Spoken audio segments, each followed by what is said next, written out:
1.5 Chunda Sutta. Chunda asked the Buddha, I asked the sage Buddha of great wisdom, Lord of Dhamma, who is free from craving, the noblest of men, the noblest of guides, how many kinds of monks are there in the world? Please tell me. And the Buddha said, Chunda, there are 4 kinds of monks, not a 5th. I shall elucidate them to you, since you ask me. 1. One kind has won the path. One expounds the path. One lives on the path, and one defiles the path. And Chunda asked, whom does the Buddha describe as one who has won the path? How does the one who expounds the path become incomparable? Tell me about the one who lives on the path, and then explain to me the one who defiles the path. And the Buddha said, one who overcomes uncertainty, is freed from sorrow, delights in Nibbana, is detached, a guide of men and gods. Such a person is said by the Buddhas to be one who has won the path. Here one knows Nibbana as the noblest state and expounds and explains the Dhamma. That sage who destroys uncertainty is desireless. This second of monks is called the one who expounds the path. One who has controlled himself mindfully lives well on the path according to the words of the Dhamma well expounded. One who practices correct principles. This third of monks is called the one who lives on the path.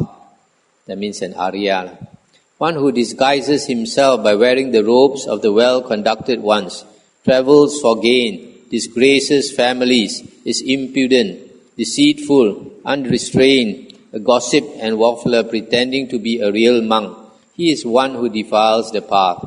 Having comprehended these 4, he who is well-versed, householder, who is a noble, wise disciple, and who has understood that all of them are not alike, seeing thus, he does not diminish his confidence or faith. How could the defiled one and the undefiled one, the pure and the impure, be considered as equals? So here there are 4 types of monk. One who is liberated, the second one is who is liberated and teaches the Dhamma. The third one is one on the path, most likely an Arya. And the 4th one is one who disgraces the path, a false monk. The next sutta is very interesting. 1.6 Parabhava Sutta. This sutta is not found elsewhere. It's about how a person has a downfall. Thus have I heard. Once the Buddha was living near Savatthi in the Jeta Grove at Anathapindika's monastery. Then one beautiful night, a certain Devata, having illuminated the whole Jeta Grove with surpassing splendor, came to the Buddha, and making salutations stood on one side and uttered these words. I wish to ask you, Gautama, about a person who suffers downfall. I have approached you in order to inquire as to the causes of downfall. And the Buddha said, easily known is the progressive one, easily known the one who declines. He who loves Dhamma progresses, he who hates it declines or has a downfall. One who loves the company of the evil finds no delight with the virtuous. He prefers the doctrine of the evil. This is a cause for one's downfall. Being fond of sleep, talkative, lethargic, lazy and irritable, this is a cause of one's downfall. He who, being sufficiently affluent, does not support his father and mother who are old and infirm, this is a cause of one's downfall. He who deceives by falsehood, a Brahmin, recluse, or any other ascetic, this is the cause of one's downfall. Here this priest and monk actually is Brahmana and Samana, the 2 classes of recluses or ascetics during the Buddha's time. Those who come from the Brahmin caste are called Brahmana. Those who come from the other caste are called Samana. Having ample wealth, assets and property, enjoying them alone, this is the cause of one's downfall. If a man is conceited through his birth, wealth or community, and looks down on his own kith and kin, that means relations, this is a cause of one's downfall. To be a womanizer, a drunkard, a gambler, and to squander all one earns, this is a cause of one's downfall. Not to be contented with one's wife, but to be seen with a prostitute or the wives of others, this is a cause of one's downfall. being past one's youth, to take a young wife, and to be unable to sleep for jealousy of her, this is a cause of one's downfall. This is what Hokkians call lao hiao. Old already, take a young wife, and always thinking the wife may be talking to another man, cannot sleep. To place in authority a woman given to drink and squandering, or a man of like behavior, this is a cause of one's downfall. This one, that means you appoint a manager to take care of your business, and this manager does not have sila. A person who looks after your property or whatever, if he does not have sila, he will squander away all the property. If a member of an influential family with vast ambition and of slender means seeks power or control over others, this is a cause of one's downfall. This one refers to somebody over-ambitious, overstretching yourself. You don't know, your blessings are limited. So, just like some people, when they do business, when their business is small, they are very successful. When their business becomes very big, suddenly they collapse. They don't have the blessings, enough blessings. Reflecting thoroughly on those causes of downfall in the world, the wise one, endowed with insight, enjoys bliss in a happy state. At the end of the sutta. So this sutta is quite interesting. So many causes, so many reasons, so many ways a person can have a downfall. The first one is very important. One who does not appreciate the Dhamma, so he lives his life not in accordance with Dhamma, so he will have a downfall. Not only in this lifetime, even in future lifetimes. But if we appreciate the Dhamma and we live according to Dhamma, then we will always progress. This type of suttas is good to copy it and read it again and again. 1.7 Vassala Sutta, about the outcast. Thus have I heard. Once the Buddha was living near Savatthi in the Jeta Grove at Anathapindika's monastery. Then in the forenoon or morning, having robed himself and taking his bowl, he entered Savatthi for alms. At that time, in the house of the Brahmin Agika Bharadvaja or Agi Bharadvaja, the fire worshipper, a fire was lit and the objects for sacrifice were made ready. Then the Buddha, going from house to house, came to that Brahmin's abode. Seeing the Buddha approaching, he shouted, "Stop there, shaveling! Stop there, ascetic! Stop there, outcast!" And the Buddha calmly replied, "O Brahmin, can you recognize an outcast or know those things that constitute an outcast?" And he said, "No, indeed, Master Gotama, I cannot recognize an outcast or know those things that constitute an outcast. It would be profitable, therefore, Master Gotama, if you were to enlighten me on this matter." Stop here for a moment. So this person is quite straightforward also. He admits that he doesn't know what is an outcast. The Buddha continued, "Very well, Brahmin, listen and bear well in your mind what follows. Whoever is angry, harbors ill will, is evil-minded and envious, whose views are delusive, who is deceitful, he is to be known as an outcast. Whoever destroys life or takes life, whether bird or animal, insect or fish, has no compassion for life, he is to be known as an outcast. Whoever is destructive or aggressive in town and country and is a known vandal or thug, he is to be known as an outcast. Whoever steals what is considered to belong to others, whether it be situated in villages or the forest, he is to be known as an outcast. Whoever, having contracted debts, defaults when asked to pay and retorts, "I am not indebted to you," he is to be known as an outcast. Whoever kills a man going along the road, desirous of stealing even a trifle, and takes such a trifle thing, he is to be known as an outcast. Whoever commits perjury either for his own benefit, for that of others, or for the sake of profit, he is to be known as an outcast. Whoever has illicit affairs with the wives of his relatives or friends, either by force or through mutual consent, he is to be known as an outcast. Whoever does not support his father or mother, who are old and infirm, being himself in a prosperous position, he is to be known as an outcast. Whoever strikes or abuses by words, either father, mother, brother, sister, or mother-in-law, he is to be known as an outcast. Whoever, being asked for good advice, teaches what is misleading or speaks in obscure terms, he is to be known as an outcast.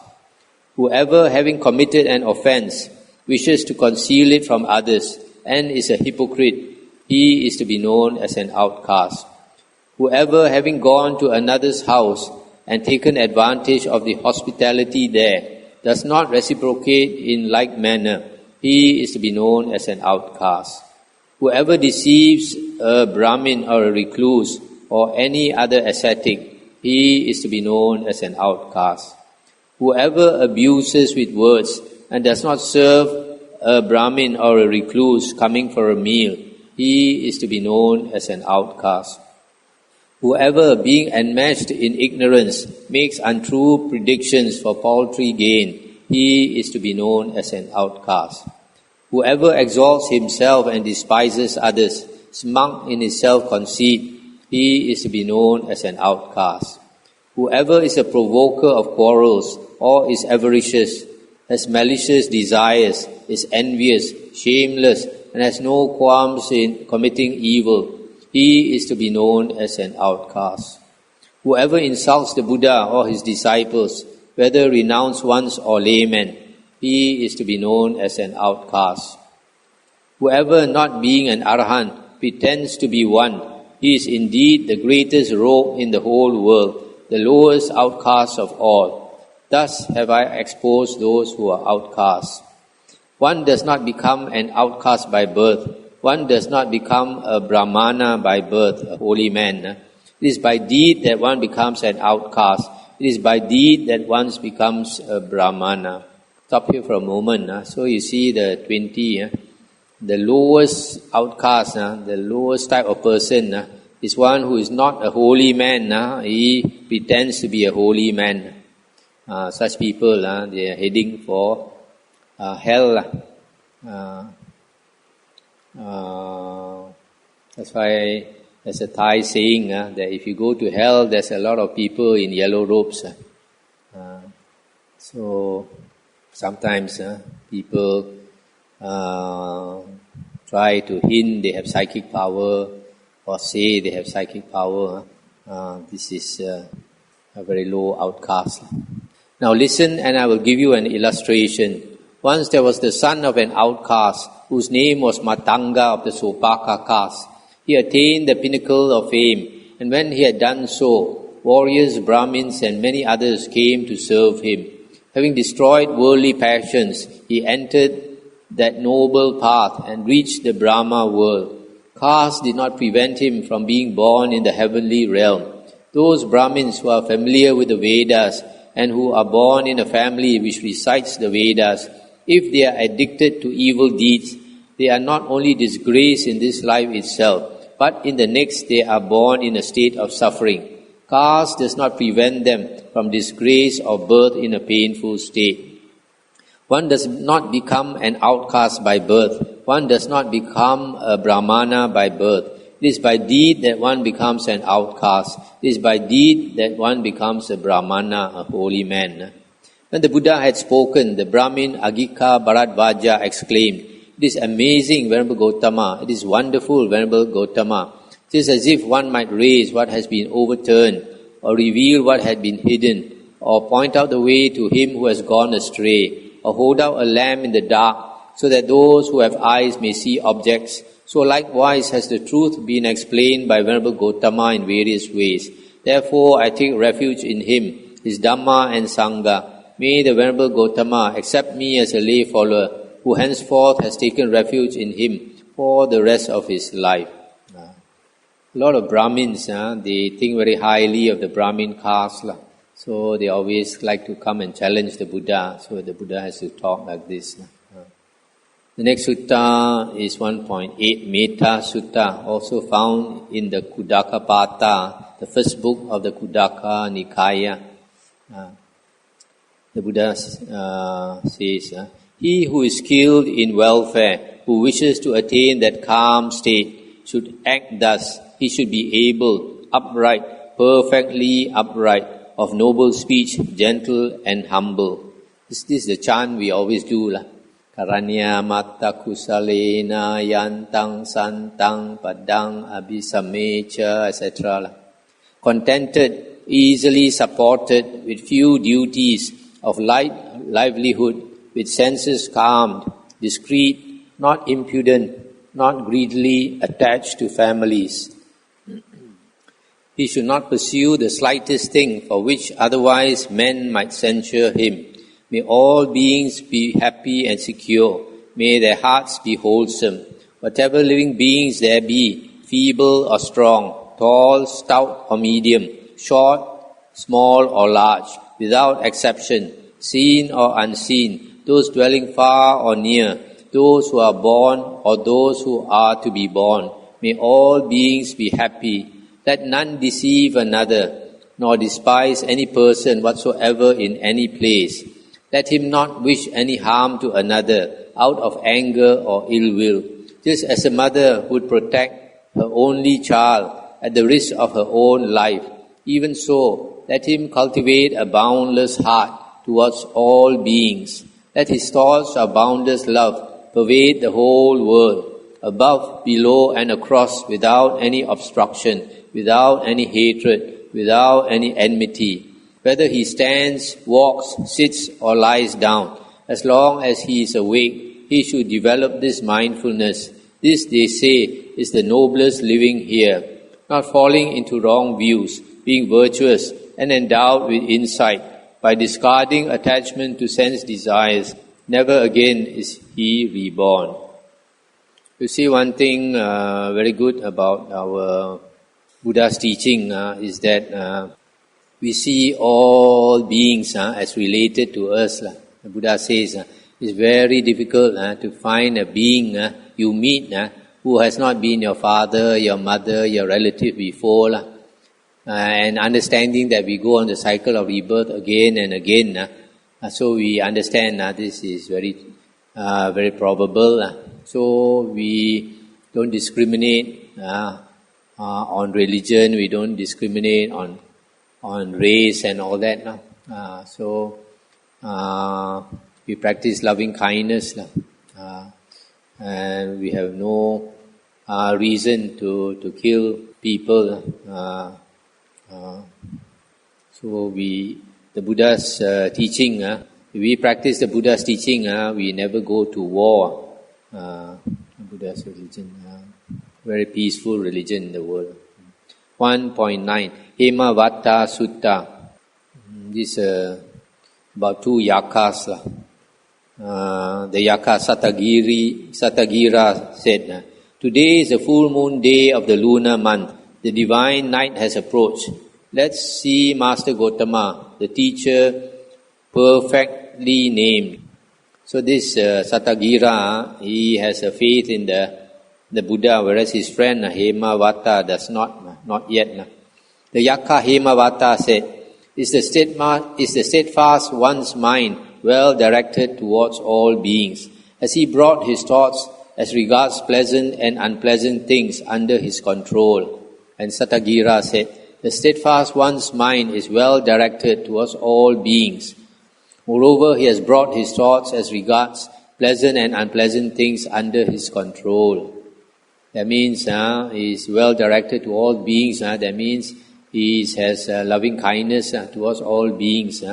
And as regards pleasant and unpleasant things, he is not greedy for pleasant things and averse to unpleasant things. And Dhammavudho says, does he not steal? Is he self-controlled towards living beings? Is he far from being lethargic or lazy? Does he not give up meditation?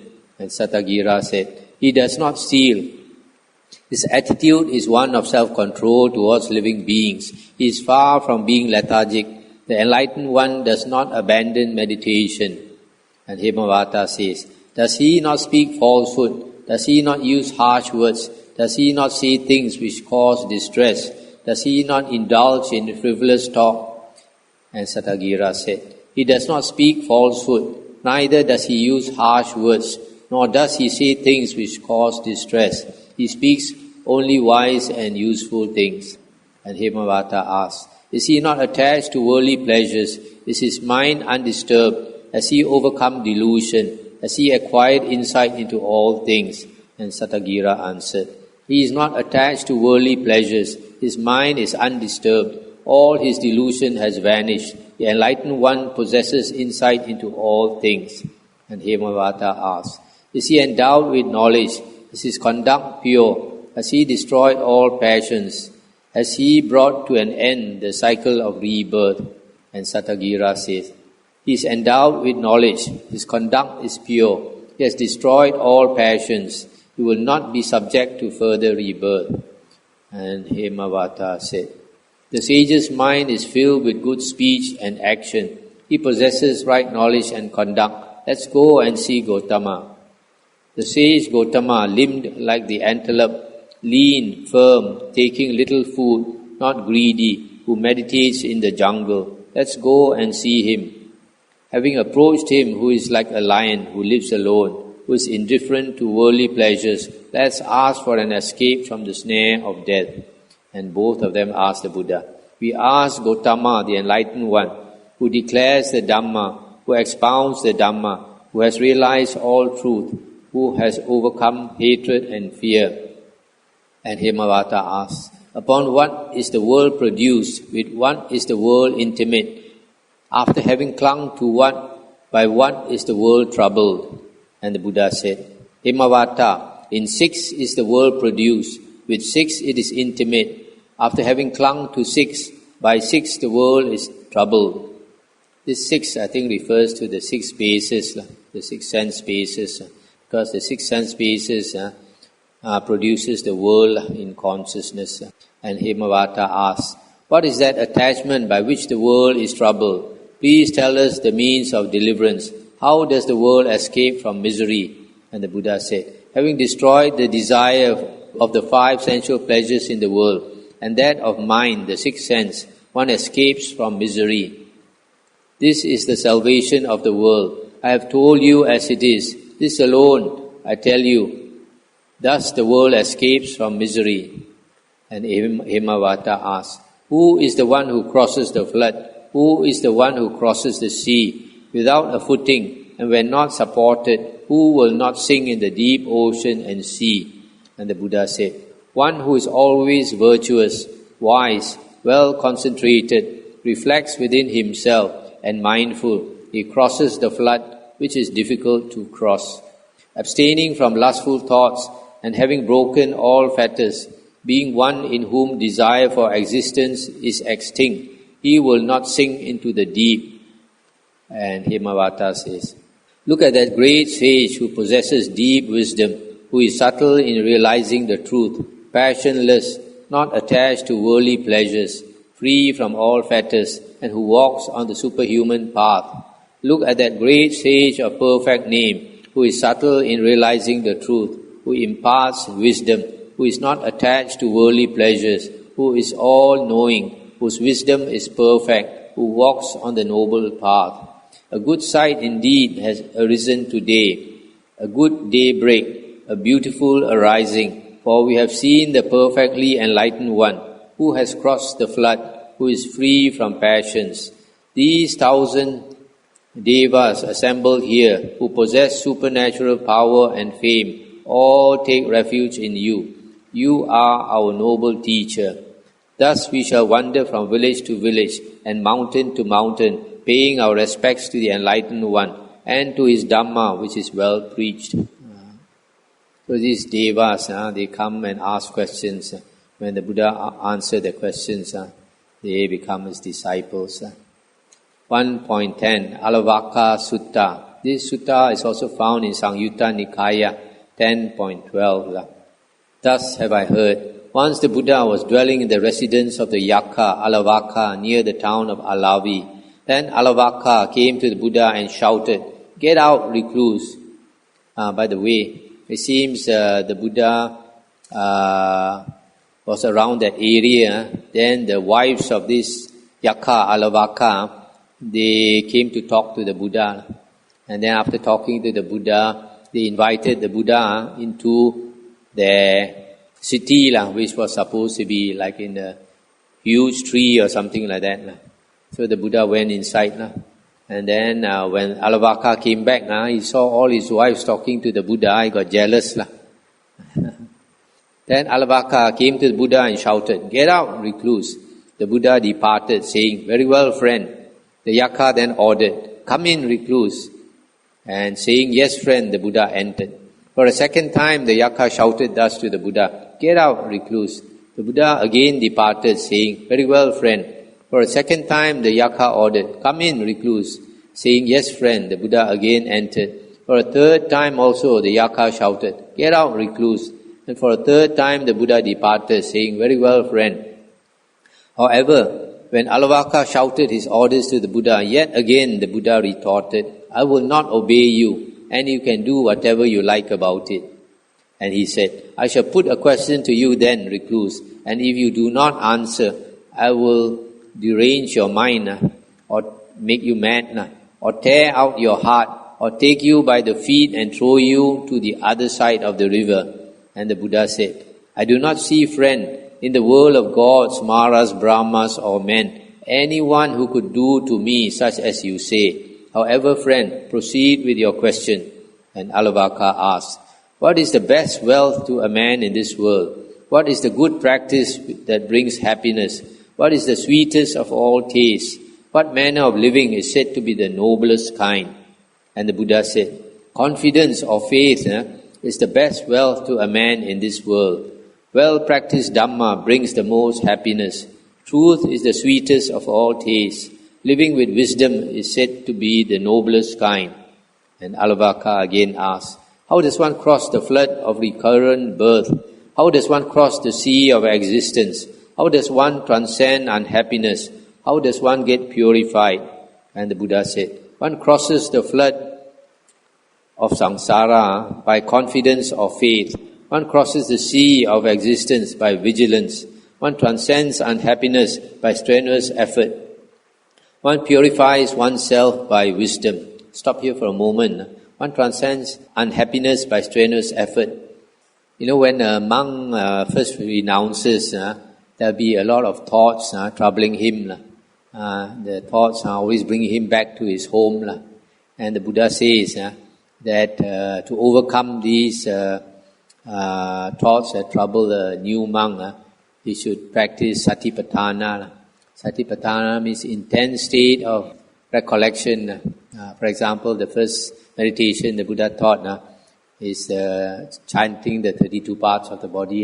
Head, hair, body hair, nails, teeth, skin, flesh, sinew, bone, marrow, kidney, heart, etc. So if a monk keeps chanting this, then the mind does not stray, go back to the home. So in the same way, when we have unhappiness, unhappiness is due to a lot of thinking, proliferation of thoughts. These thoughts multiply and disturb us. So we do all this, keep the mind very occupied. That's why it says strenuous effort. All the time you must use effort, and then the mind does not disturb you. And then Alavaka again asks, "How does one acquire knowledge? How does one obtain wealth? How does one attain fame? How does one gain friends? How does one not repent, passing from this world to the next?" And the Buddha says, "One acquires knowledge by reposing confidence or trust, and listening or faith, and listening to the Dhamma of the Arahants for the attainment of Nibbana, being diligent and attentive. One who does what is proper, one who is resolute, one who is industrious, acquires wealth. One attains fame by truth. One who gives gains friends." If you are always generous, you'll have a lot of friends. "The confident householder in whom there are 4 virtues, truthfulness, goodness, energy and generosity, will not repent after his death." And the Buddha said, "I challenge you to consult other ascetics and Brahmins to ascertain whether there can be any other qualities higher than truth, self-control, generosity and patience. And Alavaka said, "Why should I consult other ascetics and Brahmins? Today I know which one will prove for my good in the future. The Buddha indeed came to my residence near Alavi for my benefit. Today I know what should be given to achieve great results. From today I will wander from village to village, from town to town, paying my respects to the fully enlightened one and to his perfect teaching." So this fierce Yaka converted and became a protector of the Buddha. 1.11 Vijaya Sutta. It's about reflection on the unattractive nature of the body, the 32 parts of the body. Anyone, if either walking, standing, sitting or lying down, contracts or stretches his body, such is motion of the body. The body is put together with bones and sinews, plastered with skin and flesh, whose real nature is not perceived. It is filled with intestines in the stomach. Should be intestines in the abdomen. The lump of the liver in the abdomen, the bladder, heart, lungs, kidneys and spleen, with mucus, saliva, perspiration, lymph, blood, the synovial fluid, bile and fat. Then in 9 streams, impurity constantly oozes. From the eye, excrement. From the ear, excrement. From the nose, mucus. Sometimes the body emits vomit from the mouth and ejects bile and phlegm. From the body flows sweat and dirt. The cavity of the head is filled with the brain, but the fool, because of his ignorance, regards it as a fine thing. When the body lies dead, swollen and livid, cast away in the cemetery, the relatives do not care for it. Dogs, jackals, wolves, worms, crows and vultures and other living beings eat it. In the world, the monk who is wise, listening to the Buddha's word, fully comprehends the body and sees it in its true perspective. He compares his body to a corpse, and thinking that this body is the same as a corpse, and a corpse is the same as this body, he removes desire for his own body. In the world, such a wise monk who is freed from desire and attachment attains the immortal, tranquil and deathless state of Nibbana. The body is impure, bad-smelling, and replete with various kinds of stench which trickle here and there. If one, possessed of such a body, thinks highly of himself and despises others, that is due to nothing other than his lack of insight. So when we are young, we think we are very beautiful, very handsome, and we look at old people and we tend to despise old people looking so ugly. But actually very soon we will also grow old and look ugly, and then very soon our body will turn into a corpse. So here the Buddha says we must compare your body to the corpse and realize your body is the same as the corpse, and the corpse is the same as your body in a very short time.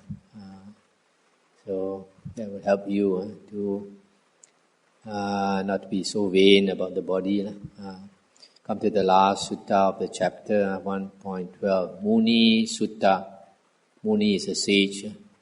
Fear arises because of intimacy. Sensual desire is born of the household life. Homelessness and detachment is therefore appreciated by the sage. One who cuts off defilements that have arisen, who would not plant them again, and who would not enter into what is being grown. He is said to be the solitary wandering sage. That great sage has seen the state of peace. Having considered the ground, having discarded the seed, and not supplying moisture for the growth of that seed, having abandoned sophistry, that sage who has seen the end of birth cannot be categorically described. He who has known all kinds of birth, but does not desire to enter into any of them, such a sage is freed from greed and desire. He toils not, for he has reached the other shore. One who has overcome all, who knows all, who is intelligent, who does not cling to any object, who has abandoned everything, who has freed himself by destroying desire, is called a sage by the wise. One who possesses the strength of wisdom, born of the moral precepts and restraints, who is tranquil in mind and delights in meditation, who is mindful, freed from attachment, freed from mental barrenness and the asavas, is called a sage by the wise. The sage who wanders alone, who is diligent and undisturbed by praise or blame, not frightened by noises like a lion, not caught in a net like the wind, not soiled by water like the lotus, leading others but not led by others, is called a sage by the wise. One who is firm as the post in a bathing place, control over what others say, who is passionless, whose senses are well composed, is called a sage by the wise. One who is firm-minded and straight as a shuttle, who despises evil actions, investigating what is good and bad, is called a sage by the wise. One who is self-restrained and does not commit evil, that wise one, whether young or middle-aged, whose mind is well restrained, who is not provoked and does not provoke others, is called a sage by the wise. The monk who depends on others, who does not praise or blame the giver when he has received alms, either from the top or the middle portion or the remainder, and who neither flatters nor treats with disrespect, is called a sage by the wise. The sage who wanders alone, who has abstained from sexual intimacy, who even in his youth is not attached to anything, who has detached himself from pride and indolence, is called a sage by the wise. One who has known the world, who has perceived the highest truth, who has crossed the flood and sea of existence, who has cut the ties of rebirth, who has no clinging to sense objects, who is free from the asavas, is called a sage by the wise. The sage who is accustomed to living in distant places, the egoless and well-conducted one, and the householder who supports a family, they are not equal. For the householder is unrestrained and destroys life. The sage is well restrained and protects living beings. The blue-necked peacock which flies through the air never approaches the speed of the swan. Similarly, the householder can never resemble the monk who is endowed with the qualities of a sage, who meditates aloof in the forest. That's the end of the sutta and the chapter. So you see, all these verses are very inspiring, always encouraging a monk to wander alone, to live alone. This lonely life, if you are not used to it, can be a lot of suffering. But when you get used to it, you like to be alone. Anything to discuss? You can see from these suttas why I say the Sutta Nipata is the most important or the best book in the Khuddaka Nikaya. And next to this is the Dhammapada. Dhammapada also has a lot of Dhamma inside.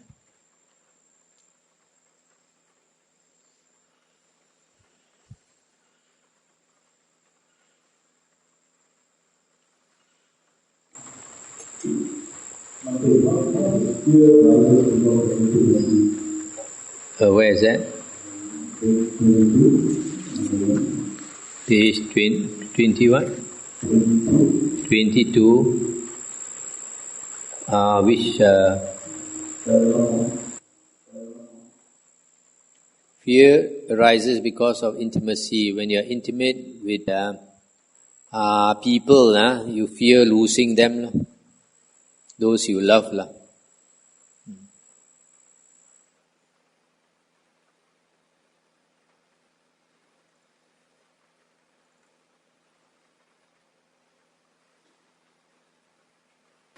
Why Buddha not accept you after chanting I didn't hear clearly. Why can't Don't put too near your what? Have to wait a while. Why can't the Buddha accept you after chanting you? Why can't the Buddha accept the food after saying those words? The Buddha says he does not chant for his meal. So, in other words, what a lot of monks are doing is wrong. Just like the Phát Uy. but we collect money after the chanting. It's against the Buddha's teaching. So people give because they want to give, not because you see, after the Buddha said those words and you give, it's like the Buddha begging you to give. So that's why the Buddha said, throw away that food. If you want to give another portion, not that food.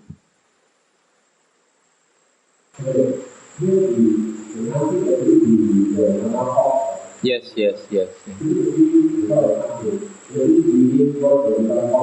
Not exactly, because this one is the way the Buddha said, is that convincing him to give like that. So that is wrong.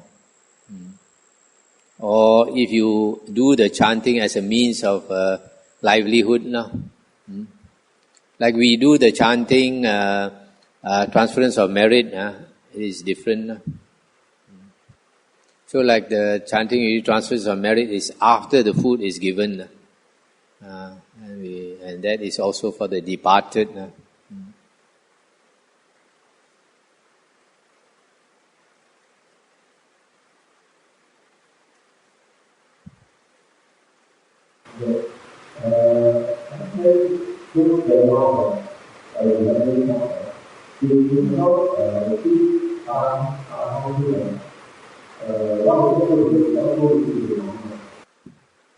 Arahanthood is achieved not only by listening to the Dhamma, but by having the 4 jhanas. So those devas who come to listen to the Dhamma generally are those that are nearby in the sensual desire realm, and they don't have the 4 jhanas. So usually after listening to the Dhamma, they attain stream entry. They understand and attain stream entry. So from the suttas we find generally there's the highest they attain, because other higher stage than stream entry you have to meditate. So they have so much, they are so busy with enjoyment and no time to meditate.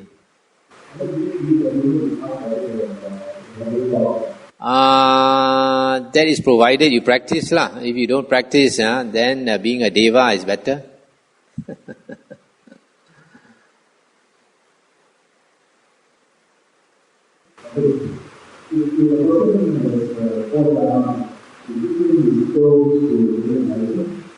Yes, if a person has 4 jhanas, but he must know the Dhamma.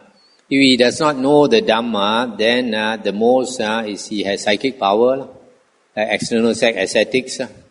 But even external sex ascetics, when they have 4 jhanas, Mara cannot sit still. He's afraid they become enlightened, so he come and disturb. So as long as you have not attained the 4th jhana, don't worry that Mara will come and disturb you.